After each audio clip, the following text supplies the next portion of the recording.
Sir, ఏపీలో అమరావతి నిర్మాణానికి, రాజధాని నిర్మాణానికి పనులు శరవేగంగా సాగుతున్నట్లుగా చూస్తున్నాం.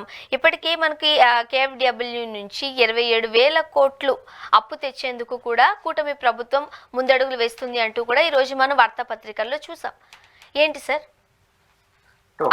అమరావతి పనుల్లో పురోగతి ఉంటుంది అనడంలో ఎవరికేమీ అనుమానం లేదు. కారణం ఏంటంటే గత ప్రభుత్వానికి అమరావతిని 14 నుంచి 19 వరకు పరిపాలించిన తెలుగుదేశం పార్టీ మోడల్లో చేయాలని లేదు. అది రాష్ట్రానికి అవసరం లేదని, నష్టమని భావించి రాజధాని ఒక సూపర్ క్యాపిటల్, సూపర్ సిటీతో కూడిన క్యాపిటల్ ఈ రాష్ట్రానికి అవసరం లేదని ఆ ప్రభుత్వం భావించింది. అందులో భాగంగా విశాఖపట్నం, కర్నూలు, అమరావతిలో రాజధానిలో కొన్ని కీలక కార్యాలు డీలొకేట్ చేయాలని అనుకున్నారు. అది 3 రాజధానుల కాన్సెప్ట్ అది అయిపోయింది. కానీ సహజంగా దాని మీద ఫోకస్ తక్కువ ఉంటుంది. ఇప్పుడు తెలుగుదేశం ప్రభుత్వం వచ్చింది కాబట్టి 14 నుంచి 19 వరకు వాళ్ళే డిజైన్ చేశారు. ఇప్పుడు వాళ్ళే ఉన్నారు కాబట్టి ఆటోమేటిక్గా దానికి ఫోకస్ ఉంటుంది. అంతవరకు ఎవరికి ఏం అభ్యంతరం లేదు. అయితే వాళ్ళ అత్యుత్సాహం చేస్తున్న ప్రకటనలే వాళ్ళ కళలకు ఆటంకంగా వాడుతూనే ఉంటుంది. కళలు కనాలి, వాటి కోసం సాకారం కోసం ప్రయత్నం చేయాలంటాడు అబ్దుల్ కలాం. కళలు మేము కంటాం, సాకారం వేరే వాళ్ళు చేయాలంటే కుదరదు. ఇప్పుడు తెలుగుదేశం ప్రభుత్వం యొక్క కళలకు ఆటంకం అమరావతి విషయంలో వాళ్ళ అత్యుత్సాహం ఆచరణ సాధ్యం కాని వ్యవహార శైలి. ఉదాహరణకు మీరు ప్రస్తావించినట్టు ప్రపంచ బ్యాంక్ నుంచి ఒక 15,000 కోట్లు, నాబార్డ్ నుంచి ఒక 12,000 కోట్లు, ఇది క్లియర్ కనిపిస్తుంది. ఇంకో 4-5 కోట్లు కూడా అప్పు చేయాలని ఆలోచనతో ఉన్నారు. అంటే మన సిఆర్డిఏ, క్యాపిటల్ రీజనల్ డెవలప్మెంట్ అథారిటీకి పర్మిషన్ ఇవ్వడం, అంటే గవర్నమెంట్ గ్యారంటీ. అప్పులు 2 రకాలు ఉంటాయి. డైరెక్ట్ గా ప్రభుత్వం ఎఫ్ఆర్బిఎం లిమిట్స్ తీసుకోవడం, ప్రభుత్వం గ్యారంటీతో ఇట్లాంటి వాళ్ళు తీసుకోవడం. అప్పట్లో నిర్మలా సీతారామన్ గారు ఈ అప్పుకి సంబంధించి మాట్లాడినప్పుడు ప్రజలందరూ ఎట్లా దాన్ని పోర్ట్రేట్ చేశారనంటే, కేంద్రం ఇక్కడ నిర్మాణాలకి డబ్బులు ఇచ్చేస్తుంది అన్నట్టుగా మనం పోర్ట్రేట్ అవ్వడం చూసాం. కానీ ఆ రోజు నిర్మలా సీతారామన్ గారు చెప్పిన దాన్ని బట్టి చూస్తే అప్పు ఇవ్వడానికి అది కూడా అంటే స్టేట్ గవర్నమెంట్ యొక్క మీరు అన్నట్టుగా పూచీకత్తుతో అక్కడ చాలా మందికి అర్థం కాకుండా అయిపోయింది. అంటే బేసిక్ గా 15,000 కోట్లు అనేది అప్పు, డౌట్ ఏం లేదు. ప్రపంచ బ్యాంకు ఇతర సంస్థల ద్వారా తీసుకొస్తారు, ఏడీబీ బ్యాంక్స్ వాటి ద్వారా. ఇదే శ్రీనివాసరామన్ చెప్పారు. అయితే ఆ డబ్బులు కేంద్రం కడుతుందా, రాష్ట్రం కడుతుందా? ఈ 15,000 కోట్లు ఒకసారి కట్టరు, 25 ఏళ్ళు కడతారు.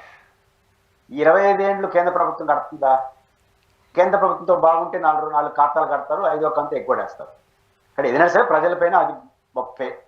రెండోది, నాబార్డ్ అనేది డైరెక్ట్ గా రాష్ట్ర ప్రభుత్వం తీసుకుంటా ఉంది. ఇంకో 3-4 కోట్లు 5,000 కోట్లు ఆ ప్రకటన ప్రకారం సిఆర్డిఏ వాళ్ళు అప్పులు సర్దే పనిలో ఉన్నారు. అంటే దాదాపు 20-30 కోట్ల చుట్టూ నడుస్తా ఉంది. ఇక్కడ ప్రాబ్లం, మౌలికమైన ప్రశ్న ఎక్కడ ఉత్పన్నం అవుతుందంటే, అమరావతిలో ఒకటి, రాజధానికి సంబంధించినటువంటి ఆ 52,000 ఎకరాల్లో 10,000 ఎకరాలు రైతులకు డెవలప్మెంట్ చేసి ప్లాట్ల రూపాయలు ఇవ్వాలి, 1,00,000 ప్లాట్లు ఇవ్వాలి. ఈ బైఫర్కేషన్కే 46,000 కోట్లు ఖర్చు అవుతుందని నారాయణ గారు చెప్పారు. అంటే మౌలిక వసతుల కల్పన అంటారు, రోడ్లు, డ్రైనేజీ ఇట్లాంటివన్నీ చేసేసి ఒక రూపం తీసుకురావడం కోసం. ఇప్పుడు 30,000 కోట్ల రూపాయలు దేనిపైన ఫోకస్ పెడతారు అని మౌలికమైన ప్రశ్న. ఇంకో పైకి ప్రభుత్వం నారాయణ గారు మొన్న ఏం చెప్పారు, అసెంబ్లీ, సెక్రటేరియట్, హైకోర్టు బంగ్లాలకి త్వరలోనే మేము టెండర్లు పిలుస్తున్నాము, వాటి నిర్మాణం చేస్తూ ఉంటున్నారు. వాటిని ఎంత చేస్తారు, వీటిని ఎంత చేస్తారు తెలియదు. అయితే ఇక్కడ మౌలికమైన ప్రశ్న ఎక్కడ ఉత్పన్నం అవుతుందంటే, ఒకటి, రాజధాని ఓకే మీరు అనుకున్నట్టు చేయండి, కానీ సెల్ఫ్ సఫిషియెంట్ రాజధాని అని పేరు చెప్పి 30,000 కోట్లు అప్పు తేవడం ఏంటి? అంటే ఇప్పుడు వరకు సెల్ఫ్ సఫిషియెంట్ రాజధాని అనే ప్రాంతంలో 1 రూపాయి కూడా సొంతం కాకుండా ఇప్పుడు పెట్టిన ఖర్చు, పెట్టబోయే ఖర్చు, ఇప్పుడు అన్ని ప్రభుత్వాలు కలిసి ఒక 5,000 కోట్లు 10,000 కోట్లు పెట్టినారని అంటున్నారు. 5-6 కోట్ల రూపాయలు ఖర్చు పెట్టినా అంటున్నారు. ఈ 5-6 కోట్ల 5 రూపాయలది కూడా సొంత ఖర్చు కాదు, మొత్తం ప్రభుత్వమే భరించింది, కేంద్ర రాష్ట్ర ప్రభుత్వాలు. ఇప్పుడు 30,000 కోట్లు అప్పులు తీసుకొస్తున్నారు. అప్పు తీసుకొచ్చి రాజధాని నగరం నిర్మిస్తున్నాము, అది తర్వాత ఉత్పత్తి కేంద్రంగా మారుతుందని చెప్పినా కొంత అర్థం ఉంది. అదేం లేదండి, ఇది సెల్ఫ్ సఫిషియెంట్ రాజధాని ఇప్పుడు దబాయిస్తారు. ఒక 30,000 కోట్ల రూపాయల అప్పుకి టెండర్ పెడతారు, ఈ సెల్ఫ్ సఫిషియెంట్ రాజధాని అని దబాయిస్తారు. ఇక్కడే వాళ్ళకి అనుమానాలకు తావిస్తుంది, అంటే చులకన అవుతుంది కొద్దిగా. కాబట్టి అమరావతి రాజధాని విషయంలో ఈ ఊహలు ఇవి కాకుండా, రాజధాని నిర్మించండి, అడ్మినిస్ట్రేషన్ క్యాపిటల్ దాన్ని పరిమితం చేయండి, అడ్మినిస్ట్రేషన్ క్యాపిటల్ కి పరిమితం చేస్తే ఒక ప్రయోజనం ఏంటంటే విభజన చట్టం ప్రకారం అసెంబ్లీ, సెక్రటేరియట్, గవర్నర్ బంగ్లా, హైకోర్టు బిల్డింగ్లకి అయ్యే ఖర్చు కేంద్ర ప్రభుత్వం ఇవ్వాలి. కాబట్టి వాటిని తీసుకొచ్చి కట్టండి. మళ్ళీ దానికి అప్పులు ఎందుకు సంపుతున్నారు? ఇప్పుడు బైఫర్కేషన్ యాక్ట్ ప్రకారం ఆ 15,000 కోట్లు గుండి గుర్తుగా కానీ కేంద్ర ప్రభుత్వం డైరెక్ట్ గా బడ్జెట్ నుంచి ఇచ్చేట్టుగా ఉంటే వెల్ అండ్ గుడ్, మీరు అడ్జస్ట్ చేయండి. అలా కానప్పుడు, అది అప్పు అయినప్పుడు assembly, secretariat, Raj Bhavan and governor bungalow, అదేవిధంగా హైకోర్టు, ఈ బిల్డింగ్లకు కేంద్ర ప్రభుత్వం డబ్బులు ఇవ్వాలని విభజన చట్టంలో ఉంది. కాబట్టి దాన్ని తీసుకొచ్చి కట్టండి, వాటిని ₹1 ఖర్చు లేకుండా అయిపోతుంది కదా. మరి దాన్ని ఎందుకు వదిలేస్తున్నారు? అంటే వాళ్ళు ఈ అప్పు గ్యారెంటీ ఇచ్చారు కాబట్టి వాళ్ళు వదిలేస్తారా? ఇప్పుడు టెండర్లు పిలుస్తారని నారాయణ గారు చెప్తారు. ఇప్పుడు 3 ఆఫీసులకి, హైకోర్టు, శాశ్వత బిల్డింగ్లకి, ఈ 3 బిల్డింగ్ మీరే టెండర్ పిలుస్తారు? ఫస్ట్ ప్రతిపాదన కేంద్ర ప్రభుత్వాన్ని పంపాలి కదా. విభజన చట్టం ప్రకారం అసెంబ్లీకి మీరు ఇవ్వాల్సింది, దీనికి 1000 కోట్లు మేము నమూనా రూపొందించాం, మీ అభిప్రాయం చెప్పండి, మీరు ఎంత ఇస్తారు, మేము ఎంత ఇస్తామని కదా అడగాలి. ఈ 3 కార్యాలయాలకు మీరే ఏకపక్షంగా టెండర్లు పిలుస్తారు. ఏకపక్షంగా మీరు టెండర్లు పిలిస్తే మొత్తం డబ్బులు మీరు కడతారని అర్థం.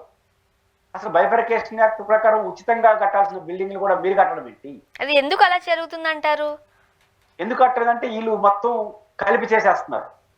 అంటే సెల్ఫ్ సఫిషియెంట్ రాజధాని, అప్పులు తీసుకురావడానికి కేంద్ర ప్రభుత్వం అప్పులు గ్యారెంటీని వాళ్ళు ఇవ్వాల్సిన అన్నిటి కలిపేసి వీళ్ళకి ఏంటంటే, ఇప్పుడు అసెంబ్లీ కట్టాలంటే సోనర్ ఇక్కడ అసెంబ్లీ కట్టాలి, వీళ్ళు 1000 కోట్లకు 2000 కోట్లు ప్రతిపాదన పంపిస్తారు. వాళ్ళు దాంట్లో అభ్యంతరాలు చెప్తారు. ఎందుకు 700 కోట్లు 800 కోట్లు చాలు, మేము ఒక 500 కోట్లు ఇస్తాం, మీరు సర్దుకోండి అంటారు. వాళ్ళు చెప్పినట్టు వినాలి కదా కొద్దిగా, వాళ్ళు డబ్బులు ఇవ్వాలంటే. వీళ్ళు మామూలుగా లేదు కదా, ఆస్ట్రేలియా రాజధాని, అమెరికా రాజధాని, అసలు ప్రపంచంలో ఇట్లాంటి రాజధాని నగరం లేదు, ఇట్లాంటి బిల్డింగ్ లేదు, ఐకానిక్ బిల్డింగ్స్ ఇట్లా మాట్లాడేస్తున్నారు. ఇట్లా మాట్లాడేస్తే ఏమవుతుంది, వాళ్ళు దానికి కోఆపరేట్ చేయరు. కాబట్టి వీళ్ళకి డైరెక్ట్ గా డబ్బులు కావాలి ఇమీడియట్ గా. అందువల్ల 15,000 కోట్ల అప్పు. మీకు అసెంబ్లీ కట్టుతామనుకోండి, ఫస్ట్ 40% రిలీజ్ చేస్తారు. ఫస్ట్ ఏం చేయాలి, టెండర్ పిలవాలి. టెండర్లో నేను పాడుకుంటాను, నాకు ఫస్ట్ 40% రిలీజ్ చేస్తారు, తర్వాత 30 ఇట్లా రిలీజ్ చేస్తుంది. ఇది లాంగ్ టైం పడుతుంది, ఇంత ఓపిక మనకు లేదు. కాబట్టి కేంద్ర ప్రభుత్వం మౌలిక వస్తువులకి ఏం డబ్బులు ఇది, ఈ 3-4 కార్యాలయాలకు ఇస్తారు. అందువల్ల కేంద్ర ప్రభుత్వాన్ని ఇన్వాల్వ్ చేయకపోతే, దాని నుంచి తీసుకోకపోతే, అప్పులు మాత్రమే తీసుకుంటే ఇది భారం అవుతుంది, అదనపు భారం అవుతుంది. కాబట్టి విభజన చట్ట ప్రకారం కేంద్ర ప్రభుత్వం ఇవ్వాల్సిన డబ్బులతోనే మీరు రాజధానిలోని అడ్మినిస్ట్రేషన్ యాక్టివిటీ అంతా కట్టండి. మిగిలిన దాన్ని అప్పు చేసినా ఒక అర్థం ఉంది. మొత్తాన్ని అప్పుని కేంద్ర ప్రభుత్వాన్ని కళాగొల్పం చేసేస్తే రాష్ట్రానికి మీరు పెద్ద నష్టం చేసిన వాళ్ళు అవుతారు. రైట్. సో ఇవన్నీ తెలిసి కూడా ఎందుకు చంద్రబాబు నాయుడు గారు ముందుకు వెళుతున్నారు అని అనుకోవాలి? ఎవరిని మభ్య పెడుతున్నారు అనుకోవాలి? ఆ ప్రశ్నించే వాళ్ళు ఎవరు లేరు అనుకుంటున్నారా? ప్రశ్నించే వాళ్ళు ఉంటారు. పాయింట్ ఏంటంటే మభ్య పెట్టేది ఏం లేదు. ఆయన ఊహాది అమరావతిలో అద్భుతాలు చేయాలి, ఈ అద్భుతం ద్వారానే రాష్ట్రం బాగుంటుందని ఆయన ఒక విజన్. ఆ విజను సాధ్యాసాధ్యాలపై నా చర్చకు సిద్ధంగా లేడు, కనీసం కన్విన్స్ చేసేదానికి కూడా సిద్ధంగా లేరు, దబాయిస్తున్నారు. ఇప్పుడు అమరావతిలో ఏదైనా అంత అలాంటి రాజధాని రాష్ట్రానికి అవసరం అన్నా అనుకో, వాళ్ళందరూ రాష్ట్ర ద్రోహులుగా ముద్రేసేస్తున్నారు. ఇప్పుడు అమరావతిలో రాజధాని వ్యతిరేకిస్తే వాళ్ళు తింటే ఒక అర్థం ఉంది. అమరావతిలో అంత ఖర్చు పెట్టి డబ్బులే ఉన్నాయంటే దానికి కూడా వాయించుదులు పెట్టేస్తున్నారు. ఏం చేయాలి పరిస్థితి, అది పరిస్థితి. కాబట్టి ఏదైనప్పుడు కూడా వాళ్ళ ఊహ, వాళ్ళ అసెస్మెంట్ ప్రాక్టికాలిటీకి చాలా దూరంగా ఉంది. కొంతకాలం నడుస్తుంది. ఎందుకంటే మీరు 20 ఏళ్ళు 30 ఏళ్ళు ఉండరు కదా, మీరైనా ఎవరైనా. మళ్ళీ ఈ గవర్నమెంట్ యొక్క టర్మ్ 4.5 సంవత్సరాలు. మీరు వేసే టెండర్లు, మీరు వేసే 4.5 కాదు, 3 ఏళ్ళు ఎక్కువ వేసుకోండి. ఇప్పుడు పోలవరం ఎప్పటికన్నా వేసుకోవచ్చు, ఎందుకంటే అది లాంగ్ రన్ నడుస్తుంది. రాజధాని అనేది ఎంత ఉండాలనేది అంటే మీకు ఒక అసెస్మెంట్ ఉంది, ఇంకొక పార్టీకి ఒక అసెస్మెంట్ ఉంది. ఇప్పుడు అమరావతిలో రాజధాని ఉండాలని అన్ని పార్టీలు కోరుకుంటున్నాయి, ఎక్సెప్ట్ వైసీపీ. వైసీపీ కూడా అలాంటి రాజధాని వద్దనుకుంటాం. కానీ మిగిలిన ఈ రాజధాని విషయంలో సమర్థించి అన్ని పార్టీలు, బీజేపీ, సిపిఐ, సిపిఎం కూడా, కాంగ్రెస్ కూడా అలాంటి నగరం వద్దు అంటున్నారు. రేపు వాళ్ళు ఎవరు అధికారంకి వచ్చినా దాన్ని యాక్సెప్ట్ చేయరు కదా.